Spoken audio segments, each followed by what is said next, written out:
ஏதாவது ஒரு கட்சியோட கூட்டணி வச்சு தான் வர முடியுங்கிறத ஒரு புது விதியை நீங்கள் உருவாக்காதீங்க. உயர்ந்த கொள்கை, உயர்ந்த நோக்கம், அதுதான் இங்கே தேவைப்படுது. ஒரு தலைவன் என்பவன் முதல்ல தன் மண்ணை, தன் மக்களை முழுமையாக நேசிக்கணும், நம்பணும். நாங்கள் என் மக்களை முழுமையாக நம்புகிறோம், முழுமையாக நேசிக்கிறோம். காரணம், நாங்கள் எங்கள் மக்களிடமிருந்து மக்களுக்காகவே வந்தவர்கள். என் மக்கள் மகத்தானவர்கள் என்ற நம்பிக்கை எங்களுக்கு இருக்குது. இல்லைன்னா இங்கே பாருங்க, உலக வரலாற்றில் ஒரு அரசியல் இயக்கம் 1.1 வாங்கி 4.5 லட்சம் வாக்குகளை வாங்கின ஒரு கட்சி அதோட முடிஞ்சிருக்கும், இல்லைன்னா துவண்டு போய் அழிஞ்சு போயிருக்கும், இல்லை வேற கட்சியோட போய் சேர்ந்துருக்கும், கூட்டணி வச்சிருக்கும். ஆனால் தொடர்ச்சியாக 4 பெரிய தேர்தல்களை தோற்றும் கூட, பெரிய அளவு வெற்றியை தொடாத போதும் கூட, தொடர்ந்து பல இடைத்தேர்தல், பல உள்ளாட்சி தேர்தல், அதில் நின்று மக்கள் எங்கள் மேலே நம்பிக்கை வச்சு 36 லட்சம் வாக்குகளை கொடுத்து, நீங்கள் சொன்ன மாதிரி தமிழ்நாட்டில் தனித்து நின்று அங்கீகாரம் பெற்ற கட்சின்னா நாங்கள். எங்களுக்கு முன்னாடி ஐயா விஜயகாந்த் இருக்கார். அவர் புகழ்பெற்ற ஒரு திரைக்கலைஞராக இருந்தார். அவர் எளிய பிள்ளைகள் நாங்கள் இவ்வளோ தூரம் வந்திருக்கோம்னா கூட்டணி வச்சு இல்லை, புரியுதுன்னு நினைக்கிறேன். 36 76ஆகவும் 1 கோடியை 26ஆகவும் ஆக்குறதுக்கு ரொம்ப நாள் ஆயிடுது. மக்களை மறுபடியும் சொல்றேன், தேர்தல் அரசியல், கட்சி அரசியல் செய்பவர்கள் தான் கட்சிகளின் தலைமைகளை, கட்சி அலுவலகங்களை தேடி போவார். நாங்கள் முழுக்க மக்கள் அரசியல் செய்கிறோம். அதனால எங்க மக்களை தேடித்தான் போவோம், மக்களுக்காக தான் நிற்போம். அதனால திரும்ப அதே கேள்வி, அதே பதில், அது சலிச்சிரும். அதை விட்டுருங்க. நாங்கள் சுதந்திரத்திற்காக நிற்கிறவர்கள், என் மக்களின் சுதந்திரமான உரிமை பெற்ற வாழ்க்கைக்காக நிற்கிறோம்னு நினைக்கிறோம். அதனால சுதந்திரமாக தான் நிற்போம். நீங்க ஒரு கேள்வி உங்ககிட்ட, நேத்திக்கு ஊடக சந்திப்பு, அதுக்கு முதல்ல சந்திப்பு, அதுக்கு முத நாள் சந்திப்பு, இப்படி இந்தியாவில் ஏதாவது ஒரு அரசியல் கட்சி தலைவர் அல்லது தமிழ்நாட்டில் தொடர்ச்சியா உங்களை சந்திச்சு பேசுற யாரையாவது சொல்லுங்க. ஏன்னா பேச முடியாது. ஏன்னா கூட்டணிங்கும் போது தன்னுரிமை போயிடுது.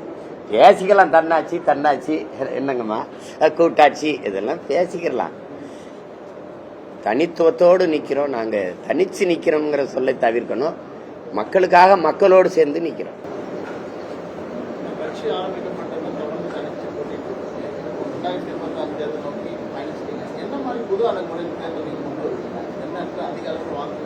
போர் முறையை மாற்றுவதுதான். போர் முறையை மாற்றுவது எங்களுடைய பலம் பலகீனம் எதுன்னு எங்களுக்கு தெரிய வந்துட்ட பிறகு சண்டை போடுற முறையை, போர் முறையை வகுத்து மாத்திக்கிற வேண்டியதான். எங்கள்கிட்ட பணம் இல்லை, ஊடகங்கள் ஆதரவு இல்லை. இப்ப பேசுறீங்க, இப்ப என்கிட்ட தேர்தல் நேரத்தில் என்னை எடுத்து கூட போட மாட்டீங்க, என் கட்சி போட்டியிடுதுன்னு கூட சொல்ல மாட்டீங்க, மற்றும் பலர்லேயே வைப்பீங்க, மற்றவை அப்படின்னு. அது தெரிஞ்சிருச்சு. அதனால எங்களுக்கு நாங்களே ஊடகமா மாறுவோம். பணம் இல்லை, வாக்குக்கு காசு கொடுத்து நாங்கள் இவ்வளவு வாக்கை பெற்றதில்லை. அது எங்களுக்கு ஒரு பெரிய நம்பிக்கை தந்திருக்கு. அதுல இன்னும் ஒரு 4-5 மாசம் தானே பொறுத்திருந்து பாருங்க ஆட்டம் எப்படி இருக்குன்னு. நான் திரும்ப சொல்றதுதான், சிவன் ஆட்டத்தை பார்த்திருப்பீங்க, சீமான் ஆட்டத்தை பார்ப்பீங்க. இந்த தேர்தலில் வேற மாதிரி வியூகங்களை வகுத்து, அந்த நுட்பங்களை வகுத்து, இந்த பூமியின் சொர்க்கமா என் நாட்டை, என் தாய் நிலத்தை மாத்துவேன். உலகத்தின் தலை சிறந்த நாடா.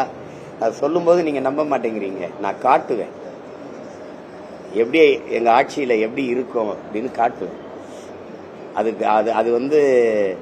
அவர் சொல்றது சரியாதானே இருக்குது அப்படின்னு உங்களுக்கு நம்பிக்கை வரும். அப்போ எங்களை ஆதரிப்பீங்க. அதுவரை கொஞ்சம் பொறுத்துருங்க. எல்லாத்தையும் சொல்ல முடியாது. ஏன்னா நான் ஒன்று சொன்னா நீங்க அதை செஞ்சுக்கிட்டே வரீங்க, நீங்களா செஞ்ச மாதிரி. முத இந்த மண்ணில் அன்பு சோலைங்கிற ஒண்ணு முதலா இங்க உருவாக்குனது எங்க இனத்திலே எங்க தலைவர் தான். போர்ல பிள்ளைகளை எல்லாம் வீரச்சாவை தழுவ கொடுத்த பெற்றோர்களை பாதுகாக்க அன்பு சோலை என்ற ஒன்றை நிறுவியது எங்க தலைவர் தான். அதுக்கு பிறகு இந்த மண்ணில் அவர் பிள்ளை நான் தான் நாங்கள் ஆட்சிக்கு வரும்போது பிள்ளைகளால் கைவிடப்பட்ட பெற்றோர்களை பாதுகாக்க அன்பு சோலை என்ற ஒன்றை நிறுவம்னு சொன்னோம். திருப்பி இப்ப நிதிநிலை அறிக்கையில் அன்பு சோலைங்கிறீங்க. இவ்வளவு காலமா நீங்க இதெல்லாம் என்ன பண்ணீங்க?